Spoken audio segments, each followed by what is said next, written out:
Hey, what's up, everybody?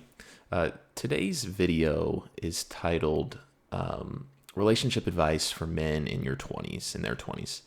And I've been wanting to make this video for quite some time because it's a topic that has come to me recently just from interacting with other guys around my age.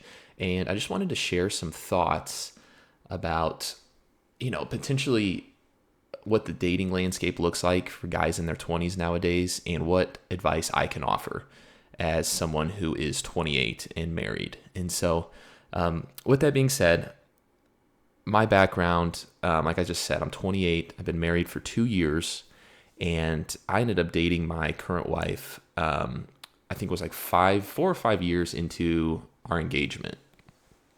So I think we've been together a little over about 8 years now. And while I know that I'm learning things every single day about relationships, there is some advice that I can offer to guys either struggling with relationships or just not knowing where to turn next. Whether you're in your early 20s, mid 20s, late 20s, or even really in your 30s, I think these tips or this advice may help. So I want to hop right into the first. I'm going to break this down into 5 different main topics. So first topic is confidence. You got to have confidence. And I know what you guys might be thinking, like, well, yeah, no duh, like no kidding. Like, of course we need confidence. And what I mean by confidence is you need to feel secure about yourself, right? If you are feeling insecure in any way, whether it be about yourself, your body, your job, your living situation, anything regarding those topics, I really think there needs to be some sort of inward reflection and kind of wanting to improve upon those things first before hopping into a relationship, right? Because confidence is so important. If you don't have confidence in yourself, then you're not going to have confidence probably in your relationships or your ability to have a good, healthy relationship with somebody. So establishing that confidence first is very important. But whether or not you don't have confidence or low self-esteem, I think the first step before even hopping into a relationship or attempting to hop into a relationship is building up your self-esteem that you are good enough for somebody and you are ready to take that next step into a relationship, because you got to feel good about yourself first. And you got to let go of the things that bogged you down in the past whenever you're hopping into a new relationship. Okay.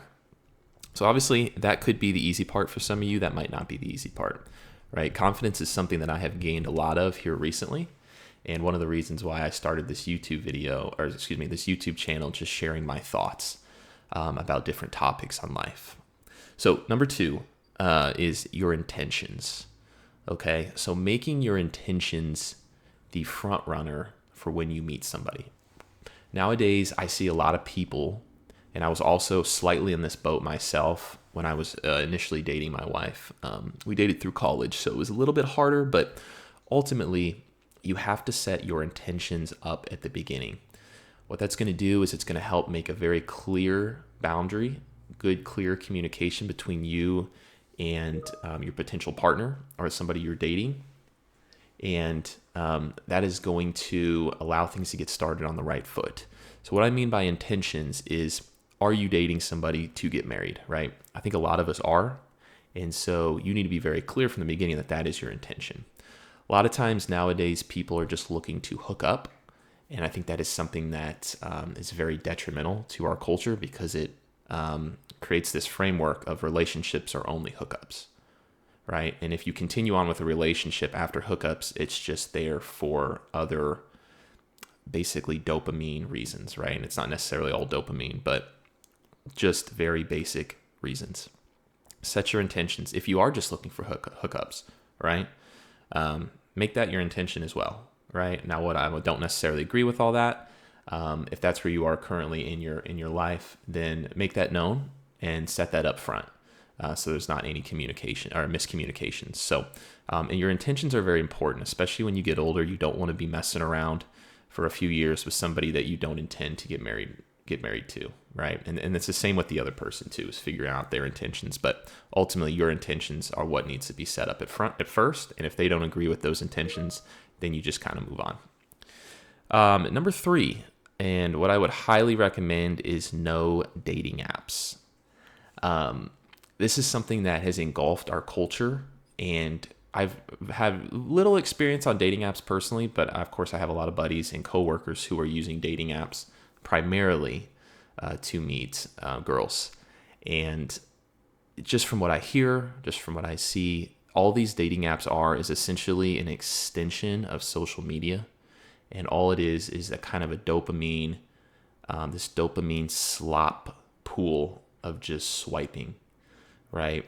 Also, from what I see is most girls, if they are relatively attractive, will get hundreds of matches, while most guys will get maybe a few, right? And of course, it's different for everybody, but it's a tough way to build a good, lasting connection because the first thing that you see is somebody's attractiveness physically. And I know from experience, there is so much more to people than just their initial attractiveness. And so if you are able to meet somebody organically, meaning just out, I want to say out in the everyday world, right? Like just normally, I think that's going to really increase your odds of having a good, healthy, long-term relationship. And now you might be asking, where do you meet people, right? Besides work, if you're not on dating apps? That's a good question. And honestly, I don't have a great answer besides you gotta look inward and think, who are the girls that I am attracted to and where do those girls hang out, right? I'm not saying go stalk these areas, but I joke with some of my buddies. I said, you know what, hey, just go to Target, right? Like Target, the store. Like every time I go to Target with my wife, it's literally only women in that store of all ages, right? And I'm always joking with them, like, hey, just go to Target, actually go shop for something and just see if you can spark a conversation with some of those ladies in there. Because most of the time, if they are shopping at Target, they might be single too. A lot of those ladies might be single as well. I know dating goes both ways, and I know a lot of women are staying single longer also. So another thing to consider is just to avoid the dating apps and to get out and try to meet people organically. Take that next step. Has a lot to do with confidence as well. Just getting out and introducing yourself to the other people. Number 4 is your inner reflection / mindset. I want to make this also very important.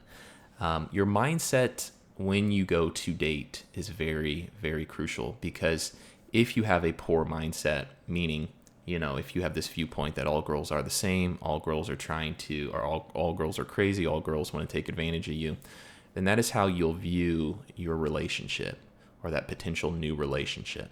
And that's a pretty tough spot to start ultimately, because now you're almost setting yourself up for failure because you already have this viewpoint that this person will try to do something to harm you, right? And some people do, obviously, but if you go in with that mindset, you're already setting yourself up for failure.